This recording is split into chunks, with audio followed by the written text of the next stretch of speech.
ඒකේ හො හරි අපූර්ව කතාවක් කියනවා.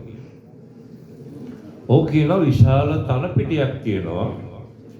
ওই තනපිටියේ වැවිලා තියෙනවා තනකොළ, කඩුපඳුරු, ලැහැබ් මේ සියලු දේවල්. එතන එළදෙනක් බැඳලා ඉන්නවා. එළදෙන අර සියලුම ආකාරයේ තෘණ අනුභව කරලා සුදු පාට කිරි ලෝකෙට ප්‍රදානය කරනවා. කිරිවල කටු නැහැ, තනකොළ නැහැ, කිරි විතරමයි. හැබැයි එළදෙන කන්නේ තනකොළ. හොඳ කිරිවල ඔබේ කාලේ කිරිවල DCD තියේ ගොඩයි සයනමයිට් තියේ කිව්වා. එක කම්පැනි එක කිරිවල ඒක නඩුවකුත් ගියා. නඩුවේ තීන්දුවදී විනිශ්චයකාරතුමී මවරු කොල්ලයව වන්නාරමට කම්පැනි කිරි තාම දෙනවා.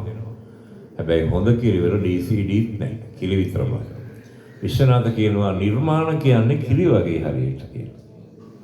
හොඳ නිර්මාණ කිරි වගේ කියලා. හැබැයි ඉලදින කිරි විතරක් නෙමෙයි දෙන්නේ තව වැඩක් කරනවා. දෙහිල ගොමත් පිට කරනවා. ගොම වල ටිකක් කරලා ප්‍රයෝජනක් තියෙන ගහකට කොළකට දාන්නවත් පුළුවන්. නිර්මාණත් බාගෙට හොඳ වගේ විතර ගොම වගේ ඒවා තියෙනවා. ඉලදින තව වැඩක් කරනවානේ. දවල් ඉස්සෙම කාපු දේවල් රැට ඔක්කාරය කරනවා. වමාරනවා. නිර්මාණත් ඔක්කාර වගේ තියෙනවා.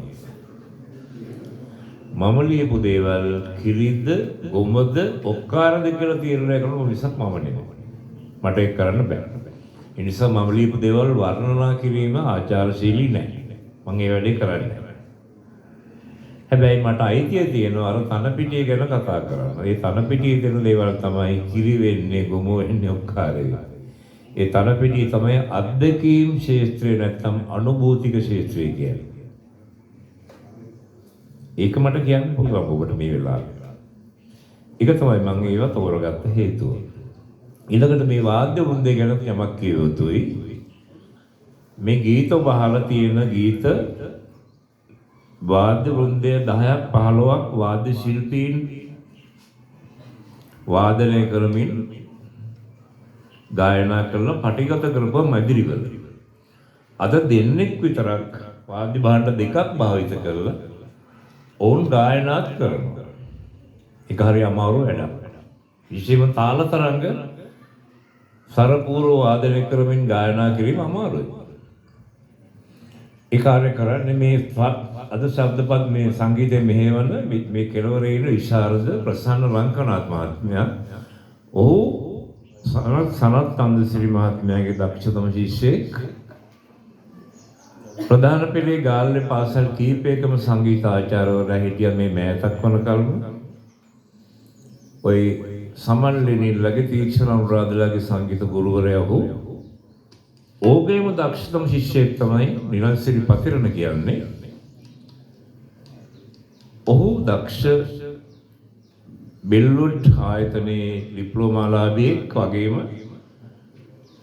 දක්ෂ ගායකයෙක්, වාද්‍ය ශිල්පියෙක්, තනු නිර්මාපකයෙක්, චිත්‍රපට ටෙලිනාට්‍යවල සංගීත අධ්‍යක්ෂවරයෙක්, විවිධ හඬින් ගායනා කරන්නත් පුළුවන් මොහොත. ඒ නිසා මේ ශිල්පීන් දෙන්නෙක් කරන වැඩේට, හිතා හොදට කරන වැඩේට ඔබේ ප්‍රසාදය නැවතවරක් උන්ට පළ කරන්නයි කියලා මම ඉන්නවා.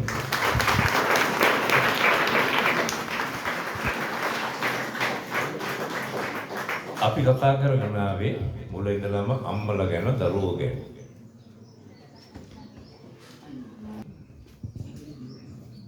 අම්මලා තාත්තගේ බලාපොරොත්තු සුන් වෙලා යනවා. නගරයේ පාසලේ නිවාසිකව ඉගෙන ගන්න මම මාසිකට දෙකකට වතාවක් අපේ ගමේ යනවා. අපේ ගම තියෙන්නේ ගාල්ල නගරේ ඉඳලා කිලෝමීටර් 20ක් විතර ඈතින් තියෙන බොහොම පිටිසර ගමක්. තෙල්ලඹුරේ කියලා ඔබ අහලත් නැතුව ඇති එහෙම ගමක් තියෙනවද කියලා. ඒ ගම ලස්සනයි හැබැයි. ලස්සන ගමක් ඒක. ඒ ගමට මං හරි ආදරෙයි මොකද මම වරක් ලියනවා.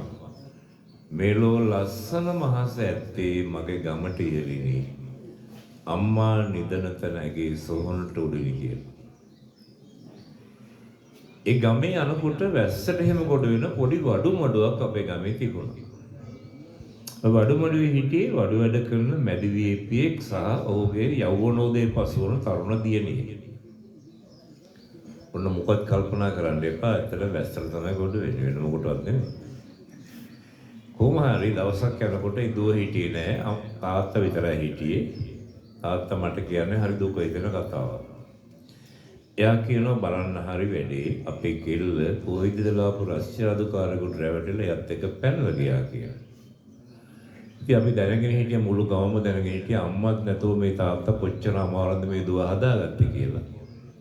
ඒ නිසා මේ දුවගේ හිතුවක්කාරකම තාත්තා කෙනෙකුට ටිකක් තරහ ගන්න අමාරුයි.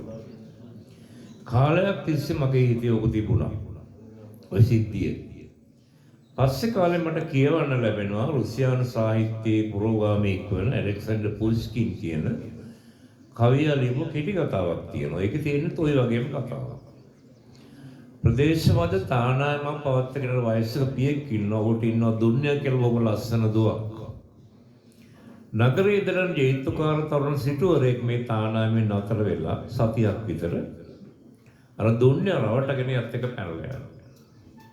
මේ වයසක තාත්තා දුව හොයාගෙන නගරයට යනවා.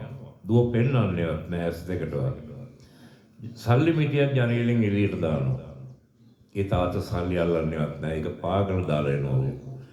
ඇවිල්ලා කියනවා නගරයේ දෙන ජේතුකාරන්ට රැවටිලා පැනන ඉතිහාසිකම කෙල්ල දුන්න වෙන්න බෑ. හෙටත් එහෙම දේවල් වෙයි. ඒගොල්ලෝ අද හොඳට සේදඳන ඉන්නවා වගේ පෙනේ හෙට පාරතු ගන්න ඇති කියලා. ඔය කතන්දර දෙකම එකතු කරලායි මම මේ ගීතය ලියන්නේ. ඊට අවුරුදු 35කට විතර ඉස්සර. මේකේ වඩුබාසුනේ කතාවයි ඇලෙක්සැන්ඩර් පුෂ්කින් කතාවයි දෙකම.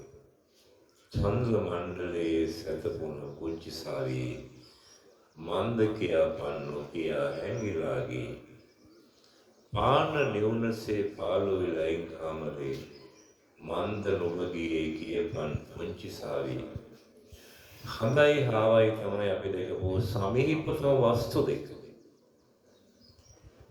සඳසේ ලපවිලසේ දවසක් වෙන්නූ එම්මා එපසේ බුදු කෙනෙකුන් මෙන් රැගෙදයි නිති එම්මා. එසතර ජාතික දෙයක් තියෙනවා. හැබැයි කාලේ හදේ හිටියේ හාවෙක් ඉරිමි සතෙක්.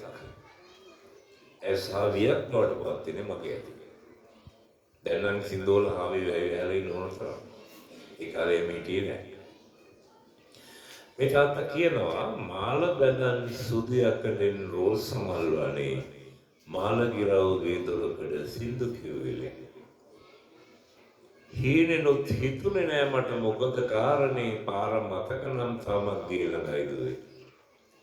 මාල ගිරව ඇවිල්ලා සුදු යකඩ මාල දාගෙන බෙල්ලේ රේල් බයික් කරලා නැගලා ගේ ඉස්සරහා එහාට මෙහාට රවුම් ගහනකොට මට හිතුනේ නෑ මෙහෙම දෙයක් වෙයි කියලා. දැන් අද ඒක වෙලා තියෙනවා. අපි තාත්තලා ගම්මලින් තාත්තලා වැඩිපුර ඔය ආදරේ පෙන්නන්නේ නැහැ එළියට. ඒගොල්ලන්ගේ හිතේ පපුවේ තමයි මේක තියෙන්නේ. ඒගොල්ලෝ උපන්දිනේට කේක් කවන්නේ නැහැ, ආදු දෙන්නේ නැහැ. මේ මධ්‍යම පන්තික වැඩ කරන්නේ නැහැ ඒගොල්ලෝ. ඒගොල්ලෝ ආදරේ හංගන්නේ පපුවේ. හැබැයි එයා කියනවා පාර මතක නම් තාමත් ගිහලා ගයිද ඒකට ගෙදරින් ඕන නම් තාම දොර ඇරලා තියෙනවා. ඕනලා ඉන්න පුළුවන්. ආචාර්ය රෝහණ වීරසිංහ සංගීතවත් කළා. සුනිල් එදිරිසිංහ ගැයුවා. අද නිලංශරි පතනගේ හඬින් අහලා බලමු.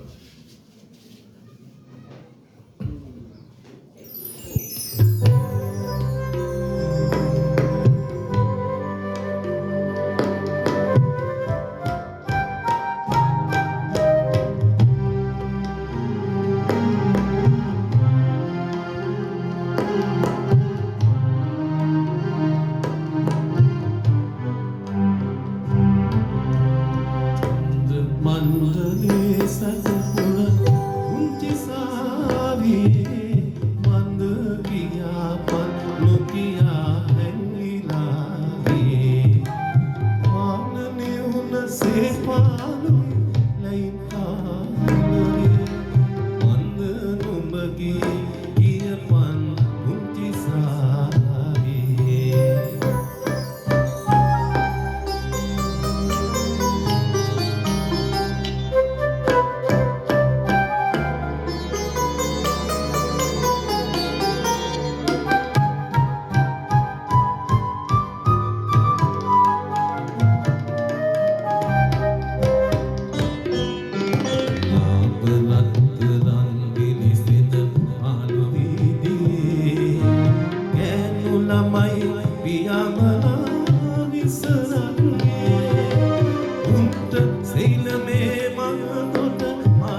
මට දුක රත්තරන් දුවේ චන්ද්‍ර මන්දලේ සැතපුන උන්තිසාදී මන්ද කියා පත් නොකියා හැංගිලා ගියේ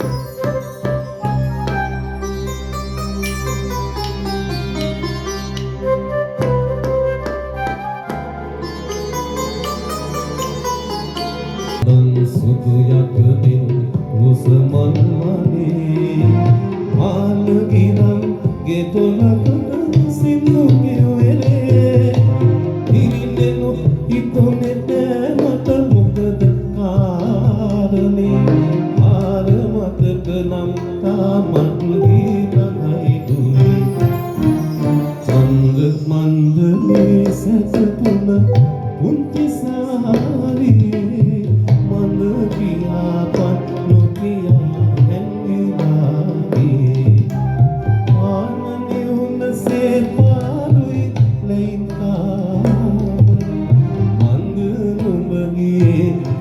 Pan